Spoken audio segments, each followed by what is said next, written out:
Lovely. Thank you, Maddie. Good morning, everybody. We're glad you joined us for worship today.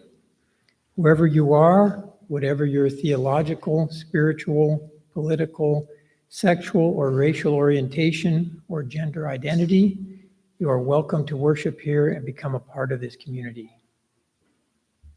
Well, I know we have some announcements. Who would like to start? Julie? I got a few. I'll try and keep them short. First, a reminder, there's a credential committee meeting after service today. We still do not have a clerk for the credential committee. I've been taking notes. I would rather not take notes, so if anybody's interested in the clerk position, please talk to me or Mike or Susan or any of the other credential people. We also, you'll see flyers in the foyer. We bought 10 pumpkins to use decorations, but we thought it would be fun to have a decorating contest.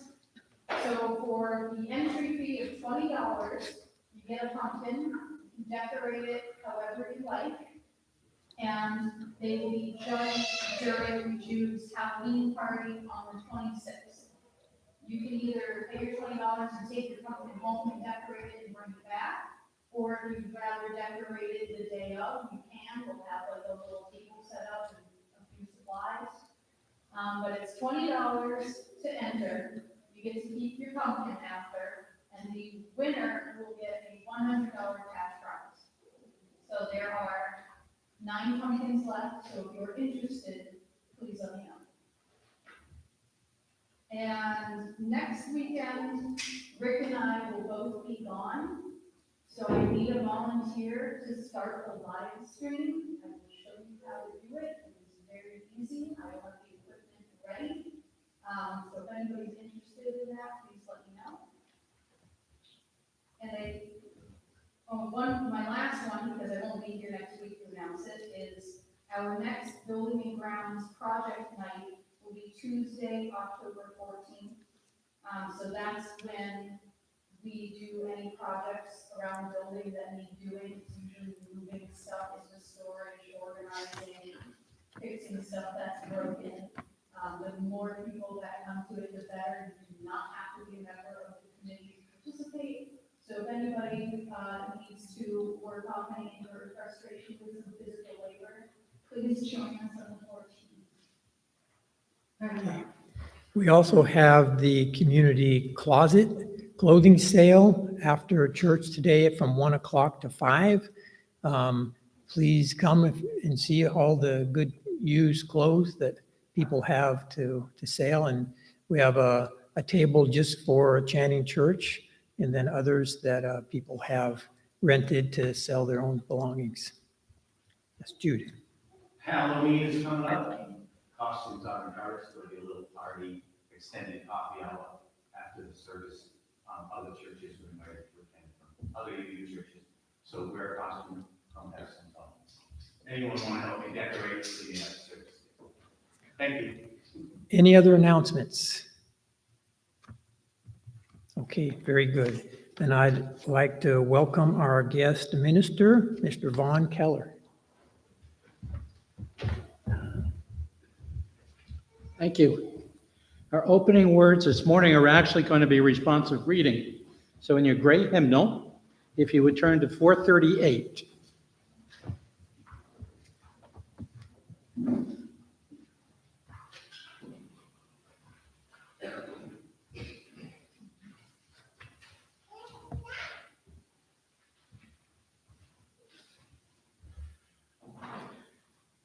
From the east comes the sun, bringing a new and unspoiled day.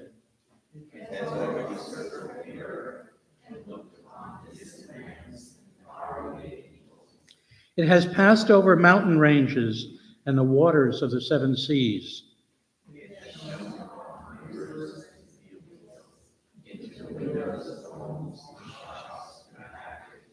It has beheld proud cities with gleaming towers.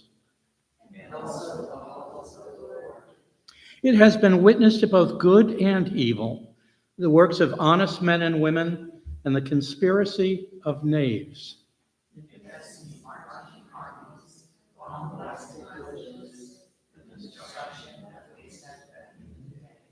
Now, unsullied from its tireless journey, it comes to us, messenger of the morning. Thank you. Our opening hymn, also in the gray hymnal, is number 121, We'll Build the Land. Please rise as you are willing and able.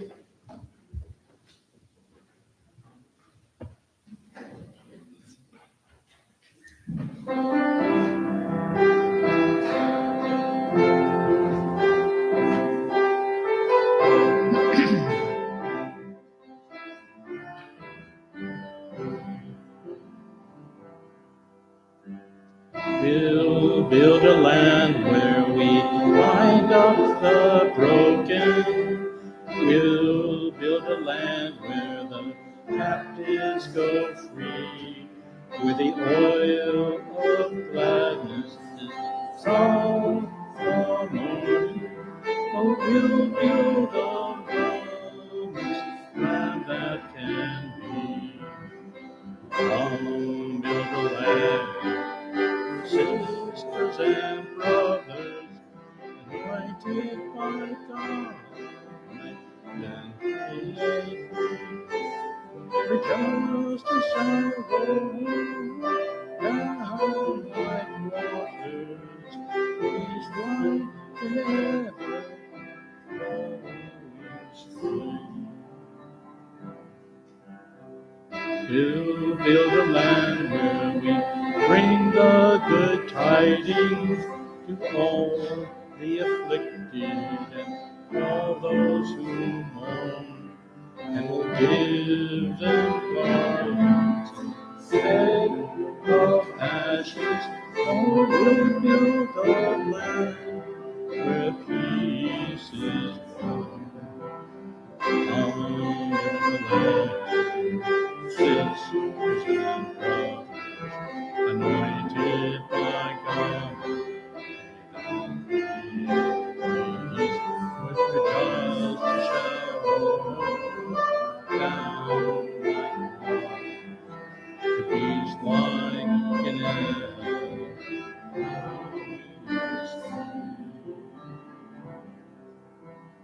We'll be a land building up ancient cities, rising up devastation from old, restoring ruins of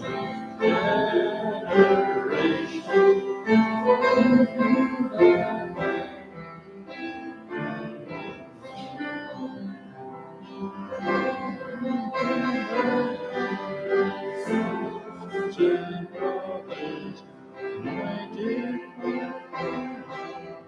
and create just like waters, and each life ever flows. Build a land where the mantles of praises sound from spirits of faith and of greed. Where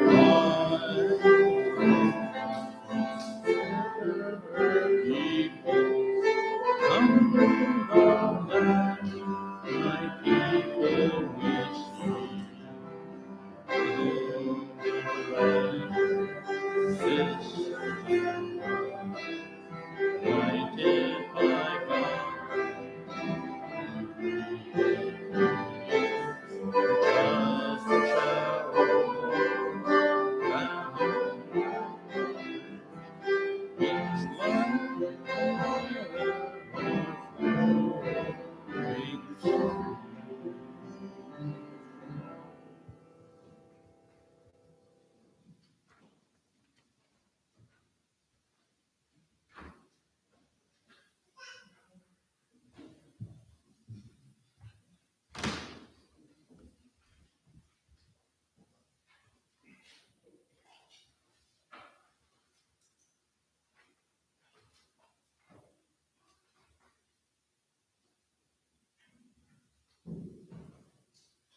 Kindling this flame of our liberal heritage, in our our chalice of community, open in the presence of the state. Love is the Doctrine of this church, the quest for truth, its sacrament, service is its prayer. To dwell together in peace, to seek knowledge and freedom, to serve humanity in fellowship, then all souls shall grow to harmony with the divine. Thus do we convent with each other and with God. May be seated. time for joys and concerns.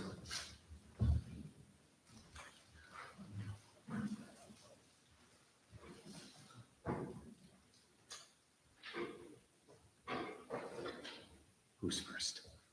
Joys and concerns. Julie? Joy for Rick, who is in the pulpit at Wayman this morning, talking about atheism. Excellent. Rick and atheism. You can traumatize a whole new community. I have to say this, he may be an atheist, but he has a lot of Christian charity in his heart. I'll tell you that. Who's next? Anyone?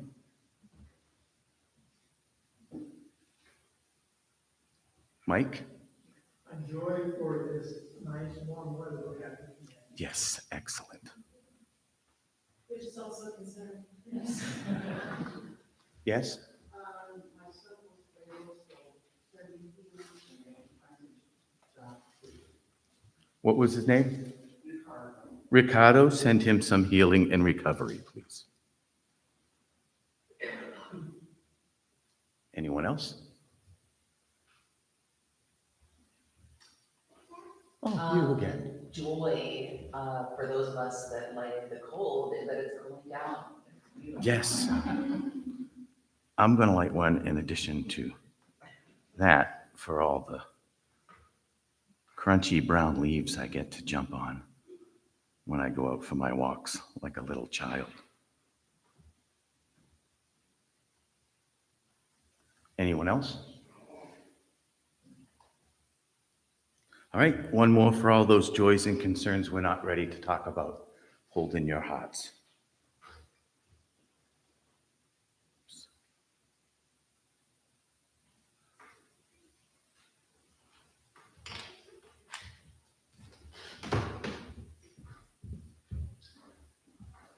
Please remain seated as we sing Spirit Light in 123.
This is for our offertory song, found on the page.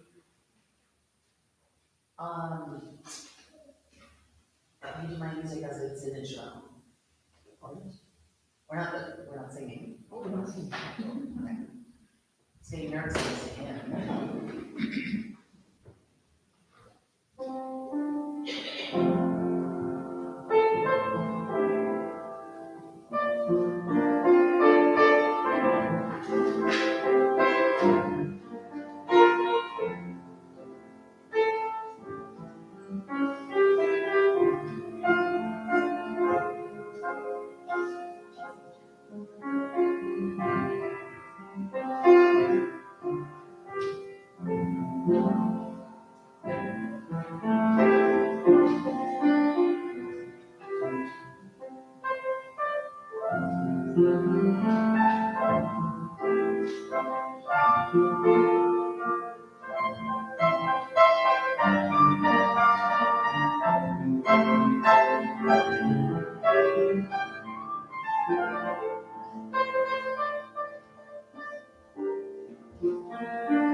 And now please stand and we're going to recite our dedication of gifts found in your bulletin.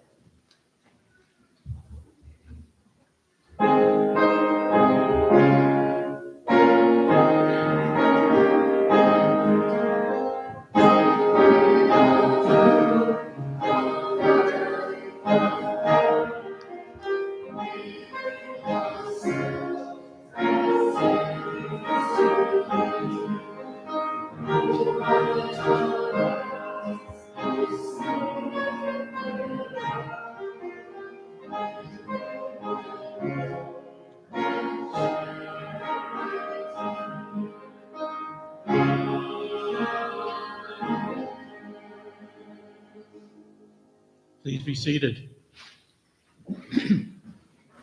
And if you would open up to responsive reading number 661.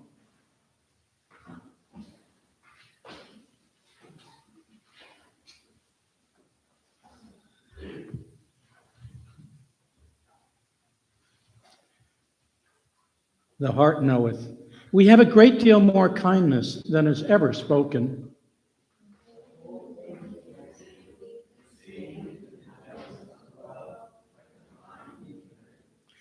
How many persons we meet in houses whom we scarcely speak to, whom yet we honor and who honor us.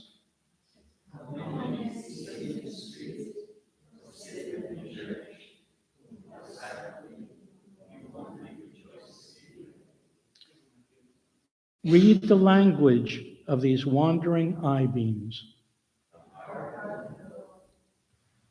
And if you would stand for, in the teal hymnal, number 1012, When I Am Frightened.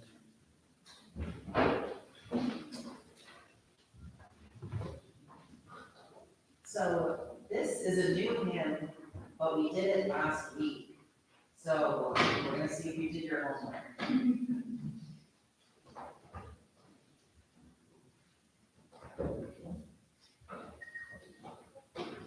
I think you will remember it.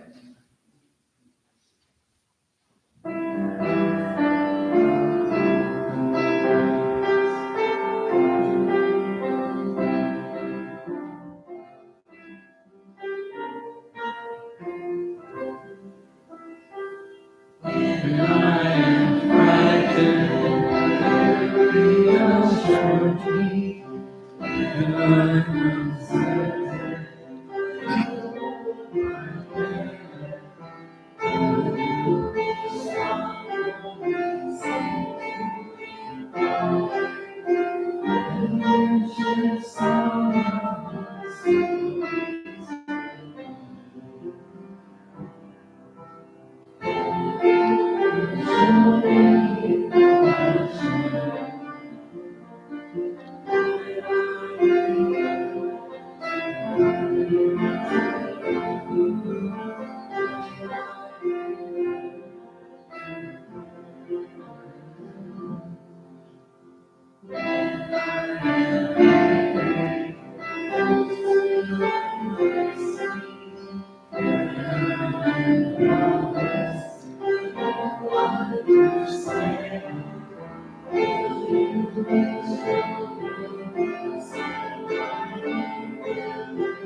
Please be seated.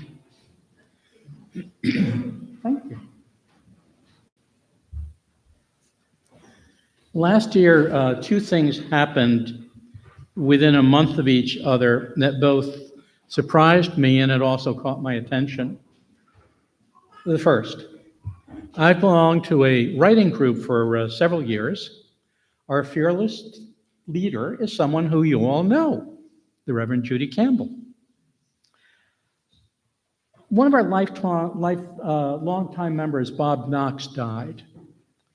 It was a blow. Bob was this very gentle soul who we loved dearly and was a wonderful writer. His wife, Ann, called Judy up and said that, "I'd like to talk to the group, if that would be okay with you." Judy, of course, said, "Yes, of course." So Ann joined our Zoom call. And the reason she wanted to talk to us was she wanted to tell us how important we were in Bob's life, that we were a safe place for him to bring his writing, but also a safe place for him to share his life. I didn't know that. I didn't know I was important in Bob's life. Not in that way. None of us really did. The second surprise came almost exactly a month later. My daughter Rebecca was at a gathering. Every time I think about this, it sort of scares me. It was a group of her friends celebrating their 60th birthday. It's the 60 part that scares me, makes me realize how old I am. And one of the people who was there is a man by name, I'm going to call him Johnny, who Rebecca has known since grade school. They've been close friends, part of a gang, and they were all gathered. And at some point during these festivities, John pulled Rebecca aside and he said to her, "You know, your dad was really important to me when I was growing up. Among other things, he was the one who taught me how to sail." He still sails. But he also said, "I always felt comfortable around him." John is gay. And he didn't come out until much later in his life, probably in his mid-20s, late 20s. Beck's assessment is that John intuited that I accepted him and accepted his sexuality. We never talked about it, but somehow he felt safe with me, and he was able to say to Beck, I was important in his life. Again, I didn't know. I didn't have a clue. This came as an absolute surprise to me. Two surprises, being important in someone's life. And in both cases, I didn't know. In one case, it was because I belonged to a group. In another case, it was one-on-one. Now, was that nice to know? Yes, it was. Thank you very much. Did it give my ego a boost? Absolutely. Humility is not my strong suit. I'll take any little boost that my ego can get. It raises a question, though. A question I'd like you to think about this morning. Do we tell people when they are important to us? A friend of mine says he doesn't want to know. His reason? He thinks it brings about an obligation, or he's afraid it might bring about an obligation. As he experiences it, if I know I am important to you, I feel obligated to pay attention to your needs and to respond. Now, I understand where he's coming from, but I don't experience it that way. I'm closer to Fiddler on the Roof. Do you remember that song where Tevye and Goldie and Fiddler on the Roof were singing? And Tevye asked Goldie, "Do you love me? And they go back and forth. And at the end of the song, because Tevye keeps pushing and pushing and pushing, Goldie finally says, "I suppose I do." Then the two of them sing together in a duet. It doesn't change a thing, but even so, after 25 years, it's nice to know. What about you? Do you want to know when you're important to someone? And do you tell people who are important to you? Do you tell them, "You're important to me"? Good questions. Let's get a little bit scientific about it. We are, after all, in a UU church where science is allowed. Not always the case in our country right now, but here it is, I believe. We do need people in our lives. And guess what? People need us. And it does change things. My friend, the late Alan McLean, was an academic and a psychiatrist. And his field of research was stress.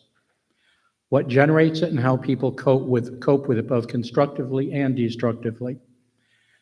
One of the best coping mechanisms, according to Alan's research, was being a member of a convoy.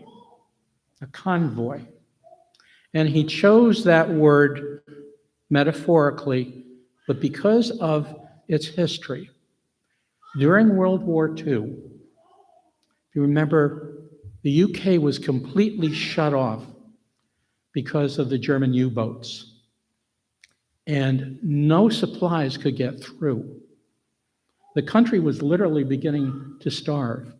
And the United States started sending commercial ships across the Atlantic to bring supplies to the UK.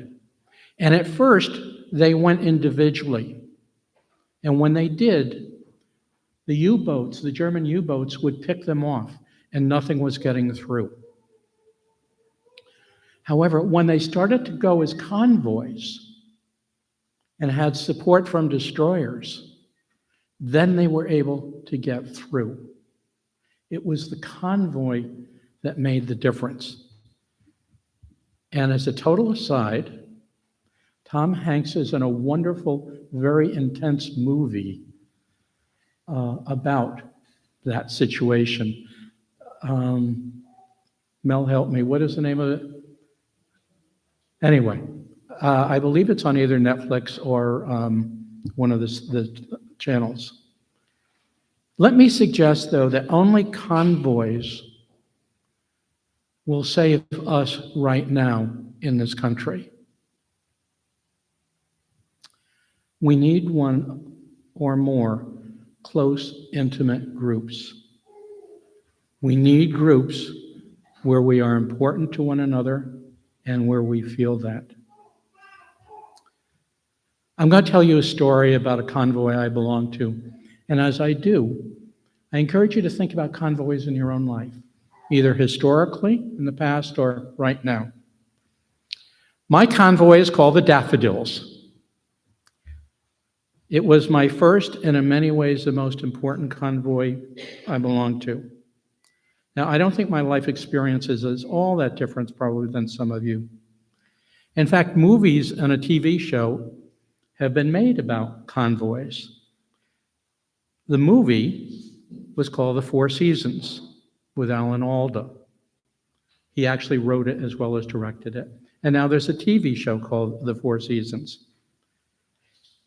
If you've forgotten the movie or if you never saw it, it's about three couples going through 1 year in the Four Seasons. And the music comes from Vivaldi's Four Seasons. He uses it as a metaphor for a much larger canvas, the seasons of our lives. These couples go through marriages together, they go through divorces, child rearing. These three couples go through it all together. They are tight. They celebrate birthdays together. They go on vacations together. My convoy consisted of 5 couples. We were all roughly the same age. Our children were roughly the same age. And we lived in the same community. Some of us had grown up together. We didn't come together because of a church, though. We came together because of politics. That was our common bond. We were all Democrats, surprise, surprise, and very active in the Democratic Party in town. Because we were young when we got together, we're only in our 20s when we got politically active, we were referred to as the kitty cabinet because we were on the Democratic Town Committee and involved in all sorts of things. Eventually, as we aged, we lost that title. Now, in Westport, they have a very unique kind of political system. There are 3 select people. It's a partisan election so that if the Republican Party wins, they get the first and second select person, but the Democrat always gets the third. Whoever the minority party is, it's always included as the third. So over the years, the members of the kitty cabinet kept cycling through that third select person role because in Westport, Connecticut, in the 60s, 70s, and 80s, no Democrats ever got elected to the first 2 slots. You can imagine what it was like for the Democrats then. We celebrated birthdays together, successes. When tragedies came, we were there for one another. One of the members of the group, Larry Kanega, and I had known Larry through grade school, scouting and Little League. One spring, Larry said to me, "Let's buy a motorcycle together." Our spouses at first were not too enthused about that idea, but we loved it. And so we bought a motorcycle together. I'd have the bike for May, July, and September. Larry would have it for June, August, and October. That only lasted a year. We were having so much fun, we wanted our own bikes. And as soon as we bought our own bikes, other members of our group started buying bikes. And then friends of ours on the periphery started buying motorcycles. And we would take off on weekends. Sometimes on an evening, we'd get babysitters, and we would take off and go out to a roadhouse where we could dance and sing and generally raise a little bit of hell. Well, if you're going to have a motorcycle group, you got to have a name. So we became the Daffodils. It was by far the least threatening name we could come up with. We weren't going to fight anybody for turf, believe me. We were a bunch of young professionals and semi-professionals. Tough people we were not. But we had a great name. We only used the name among ourselves, and we did not have jackets. We did not have any colors. But we did have a lot of fun. Then life got in the way, primarily for the men. Heart attacks, cancer, other diseases. First Fred, then Larry, then Nick, then Mark. I'm the last man standing. Of that group of 5 couples, I'm the last man standing. Now when the widows, Melody and I get together, we talk about old friends are the best friends. We also became more forthcoming in our language. A few years ago, Melody and I visited Mark as he was dying from pancreatic cancer. I don't know how it happened, or maybe Melody and Mark's wife Jan made it happen, but I found myself alone with Mark in the hospital room. Jan and Melody had gone someplace, I think out to get coffee or something, and I told Mark that I loved him. Male daffodils weren't raised to say that to their male friends. I hope he found it nice to know. And he was able to say, "Me too." I was fortunate to have the daffodils. And by the time COVID hit, it was just me and the widows. And COVID, for all of its horribleness, though, gave me a gift. I went from being the last man standing to becoming a member of the Codger Conclave. Another convoy, this time all men. on Zoom, lunchtime every other week from different parts of the world. 6 of us. Robin Elliott, a friend of mine since our first days at Planned Parenthood in 1973, and I started talking by phone during the early days of COVID, and then Robin said, we need to expand this. We need to get other guys involved. This is too good. And so we did, and we moved to Zoom. We have a focus. What is the good life? But we wind up sharing everything about our lives. We've talked about aging, grandchildren, wills. Yes, we are all liberals. Now, my friend who feels the obligation of being important to each other as a weight isn't wrong. One of the hallmarks of being a member of a convoy is you show up. And when Robin lost his wife a couple of years ago, Melody and I went to Manhattan just to show up for Sheila's memorial service, which was led by Joel, another member of the convoy. Showing up, that's what you do. And others do it for you. And it matters. Oh, how much it matters. Knowing that you are important enough that people show up for you. That importance may not be spoken, but it is nice to know. That's the nature of convoys, and we need them. I'm grateful that I've had them in my life, and that I still have them, and I'm sure you're grateful for yours. We need to celebrate them. And when they dissipate for different reasons, we need to regroup. We need to form new ones. They won't be the same, but if they're based on shared values, commonalities, acceptance, and safety, always safety, they'll get us through, just as convoys were the answer to the salvation of England. Churches can help. There are convoys within churches. Often they start with the children. Parents form bonds based on their common challenges as parenting. Sometimes they form within a choir. Sometimes it's social action. And convoys can be created deliberately as well. At the Unitarian Church in Westport, there was a movement called the Intentional Family. People who were relatively new to the community and did not have historical connections were invited to have brunch after church on Sunday mornings with the kids. So there were the families getting together. Similarly, I know of chalice circles and small group ministries that have gone on decade after decade. Is it hyperbole to say that during these next years, our need for a convoy will be as great as it has ever been?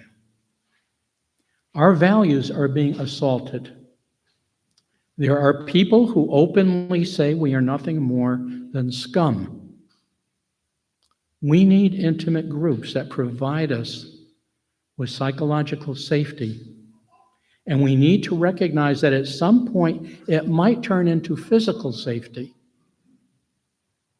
We need convoys. If you need a convoy and you're not a member of one, form one. That's what Robin and I did at the start of COVID. We just created it. Or attach yourself to one. Don't hesitate. Go for it. Bring yourself, your whole self, to the party.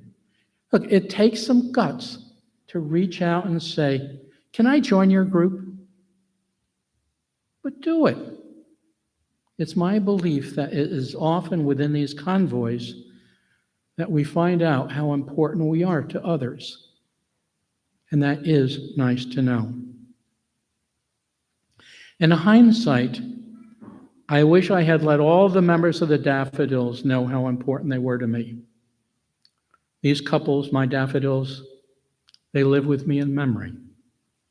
And about that, oh, how I long in memory for Dory Henninger to call me up on a warm, sultry summer night and say, Vaughn, the Daffodils are writing tonight. You in? Oh, yeah. I'm in, Dory. I'm a daffodil.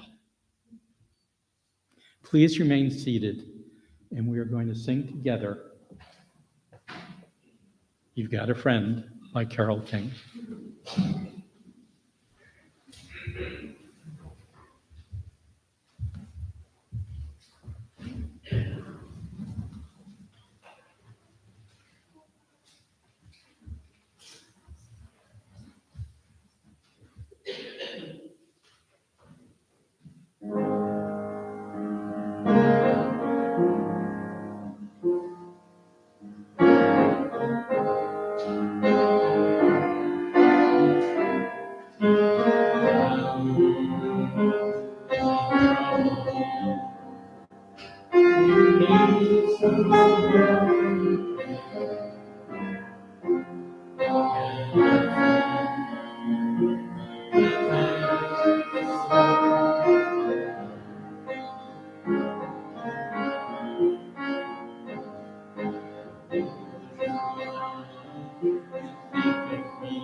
flame, but not the light of truth, or the I want the community, or the fire fire, commitment. These we carry in our hearts till we are together again.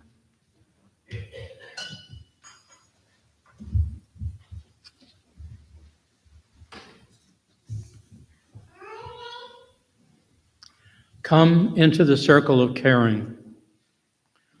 Come into this community of gentleness, of justice, and love. Come, and you will be refreshed. Let the healing power of this people penetrate you. Let loving kindness and joy pass through you. Let hope infuse you, and peace be the law of your heart. In this human circle, caring is a calling, and all of us are called. So come into this circle of caring.